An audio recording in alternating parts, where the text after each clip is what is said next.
We are live from Stellar's Bay at Vancouver Aquarium in Vancouver, British Columbia for the International Sea Lion Training Show 2023.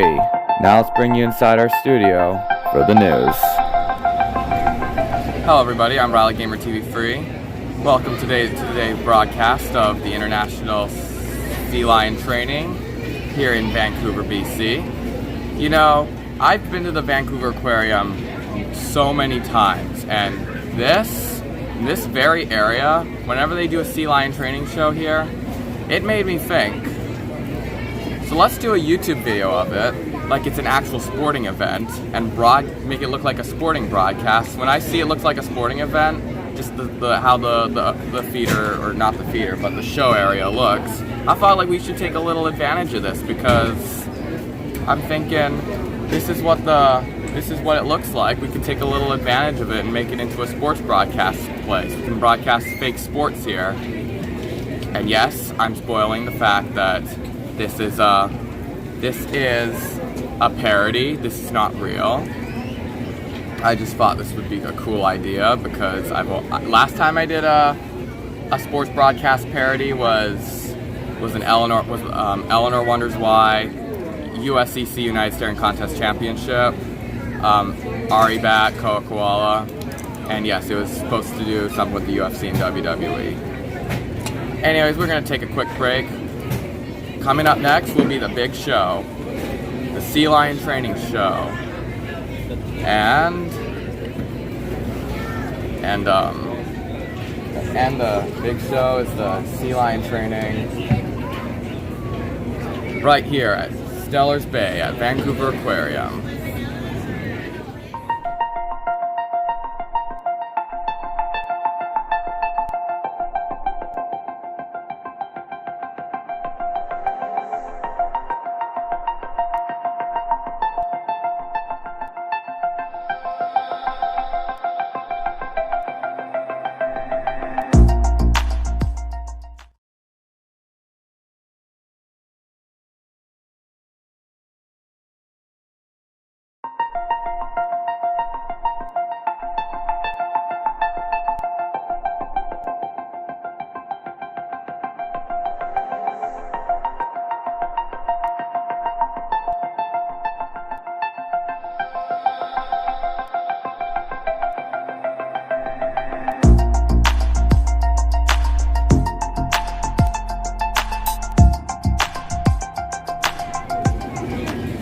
And welcome back to the International Sea Lion Training Show in Vancouver, British Columbia. In just a moment, the show is about to begin. And as I said before, I wanted to take advantage of this spot and make it into a sports broadcast because I thought this was pretty cool, seeing this as a kid. And without further ado, let's head down to the water and get the show on the road. Thank you so much for joining me this afternoon for our 2:30 Sea Lion program. How's everybody doing today? Good? Yes? Yeah? Woo! You guys do not sound like you're doing good. Is everybody doing good today? Woo! Nice. My name is Brianne. I am one of the interpreters here at the Vancouver Aquarium. I'm going to be chatting with you guys this afternoon about all things sea lion. I'm also supported by some of my amazing colleagues, my fellow interpreters Tegan and Amy and Johnson as well. Before I go any further, I would like to acknowledge that today all of us are gathered on the unceded and ancestral territories of the Musqueam, Squamish, and Tsleil-Waututh Nations, the indigenous peoples of this region who have been caring for these lands and waters since time out of mind. So this afternoon, we're going to be seeing our sea lion feet in this habitat here.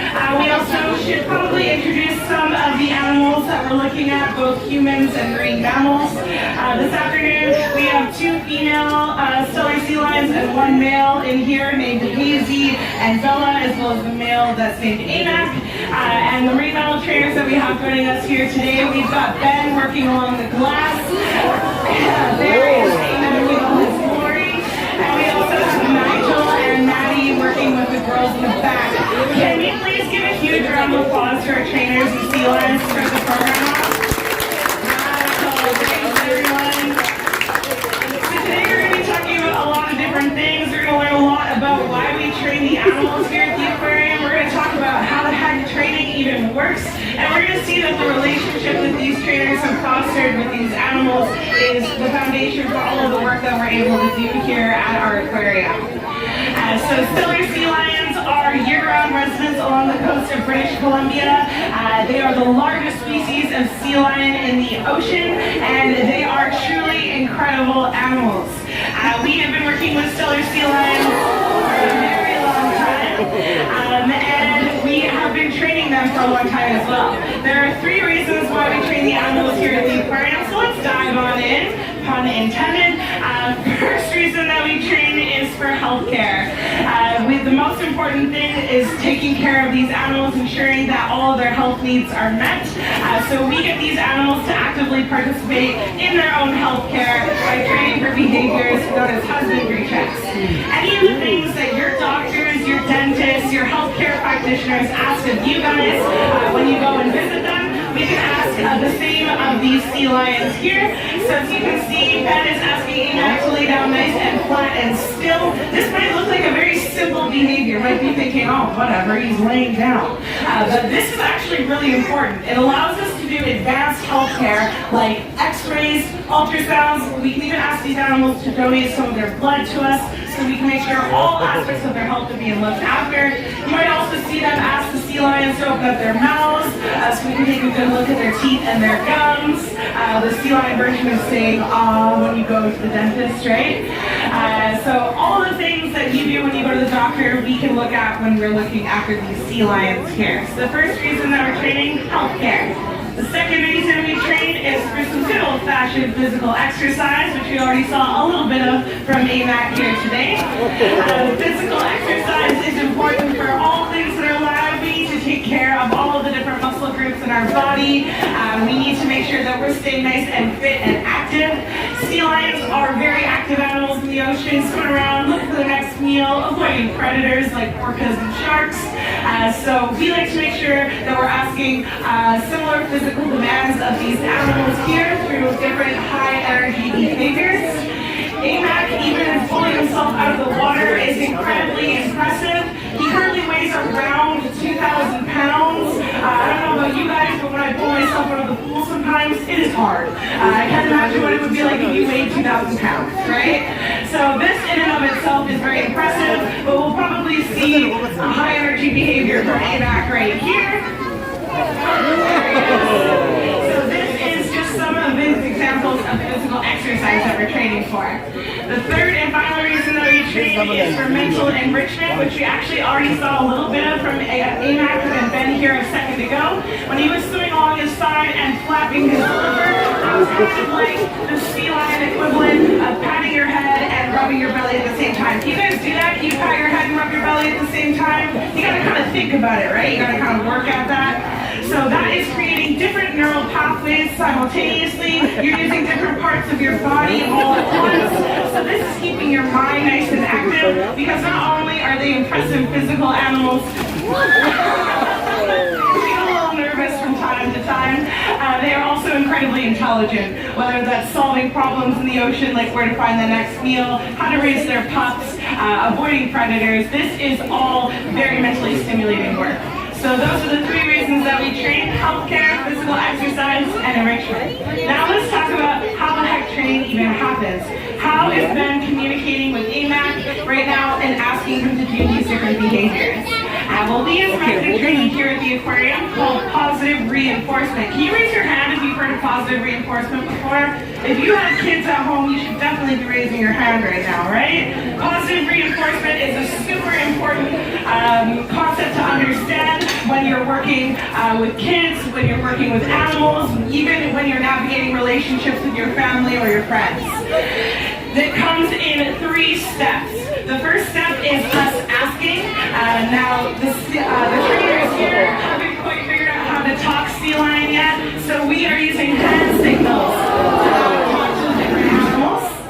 At the peak of the behavior that they're doing, just like when Bella jumped out of the water here with Nigel, you're going to hear a bridge. This is some sort of sound to let the animal know they've done the behavior correctly. Here at Vancouver Aquarium, we use a good old-fashioned good at the peak of that behavior.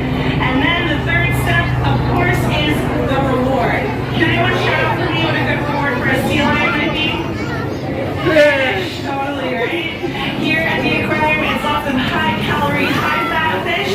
like herring, kinglet, and squid. In anticipation for mating season, AMAC was packing on a lot of weight, just like his counterparts in the ocean, and at his peak was eating 33 kilos of fish every single day. For any of us who don't think in kilos, that's about 70 pounds. That is a lot of fish with a lot of rewards. And the most important thing is that these animals have choice on whether or not they want to do these behaviors. If they don't want to, they don't have to. You definitely can't make a 2,000-pound animal do something it doesn't want to do. And you want to make sure that you're respecting that relationship between yourself and the animal that you're taking care of. And all of this work that these trainers have done with these animals, taking care of their minds, their bodies, their health, the learning that we've done about them has facilitated a lot of research over the last 20 years. We've been partnering with institutions like the University of British Columbia's Marine Mammal Research Unit, and we have learned so much about sea lions. We've learned a lot about their metabolism, how they're able to hold their breath and dive the way that they do, and we've learned a lot about their diets. All of this research has been really, really crucial, really important, because sea lion populations in our ocean size, they are facing a lot of trouble. They have declined by about 80% since the 1980s. So we're working overtime to figure out what is happening in the oceans that's stressing out these animals, that's causing this population decline. And we think it's linked to their diets. Now, sea lions, they become this size not by accident. They are eating high-fat fish in the oceans like salmon and herring. But in recent years, we started to see them shift that diet to lower-fat fish. Think walleye, pollock, atka mackerel, and this is like the equivalent of an Olympic athlete starting to train for the Olympics eating only popcorn. Do we think that would go very well? No, probably not, right? So sea lions are not getting all of the nutrition, all of the calorie needs that they need in the ocean, and that is driving this population decline. Now, do you think sea lions woke up one day and decided to go on a low-fat fish diet, guys? Probably not, right? Unfortunately, there's another animal in the oceans that really likes salmon. Anyone want to guess which animal likes salmon? Orca? Orcas, maybe, yeah. But I'm looking at them actually right now. Humans, right? Humans really like salmon too. And we have technology on our side. We have big fishing vessels. We have way more people than there are sea lions. And we are taking way too much salmon from the ocean before it can be replaced. And this is called overfishing. But the good news is that because we know this problem is linked to humans, we also have the power to fix it. Do you guys want to do something to help out sea lions today? Yeah, of course you do, right? Now there are 3 things that we can do to help out sea lions here at the aquarium and in our oceans. The first thing that you can do is know where your fish is coming from. You can try and shop sustainably whenever you can. Looking for an MSC or Oceanwise symbol at grocery stores or restaurants is a really great first step. But I also know that food is really expensive, and that's not an option for everybody. So you can also think about opting for lower fat fish in your own diet or reducing the amount of fish that you consume. If we all do that, there's about 500 of us that I'm looking at here right now. If we all decide to make that choice, that would have a huge impact. So that's the first thing that we can do. The second thing, and this is the most impactful thing, use your voice, guys. We have so much power to advocate for change. We've seen it happen time and time again over the last 100 years, where we use our voice to advocate for our environment, for animals, for change. So continue doing that. Ask the people in power to reduce carbon emissions, to care about our planet, and to put legislation in place that protects these animals and the environments that they're living in. We all have the power to ask for that, to work together for a better future. And the last thing you guys can do, well, good news is you already did it, so everybody pat yourselves on the back right now. Good job, everyone. I don't have fish to reward you with. But you came up to the aquarium today and you learned about these animals and some of the issues that they're facing in our oceans. When we educate ourselves, when we go home and tell our family, our friends, our coworkers, our dates, a cool fact that we learned about the animals or the environments here, we are working together as a better community for other future generations. So from the bottom of my heart, thank you for coming out today. I wouldn't be able to be here if it wasn't for you guys, so thank you so, so much.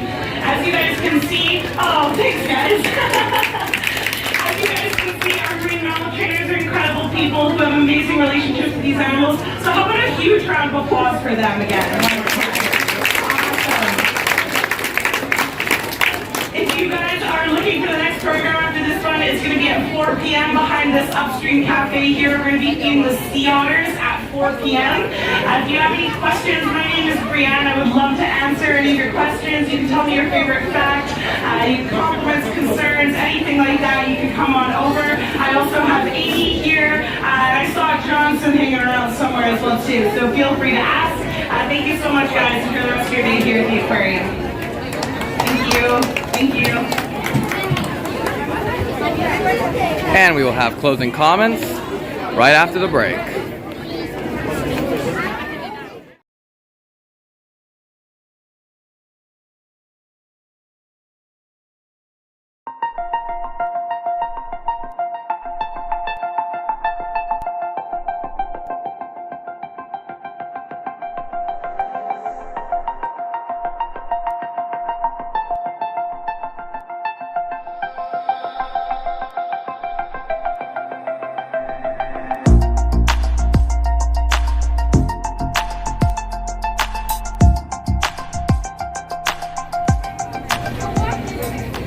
And what an amazing show we had here in Vancouver, British Columbia.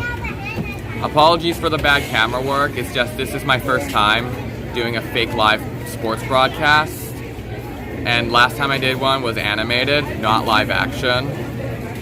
But the voice recordings of me were real. And yeah.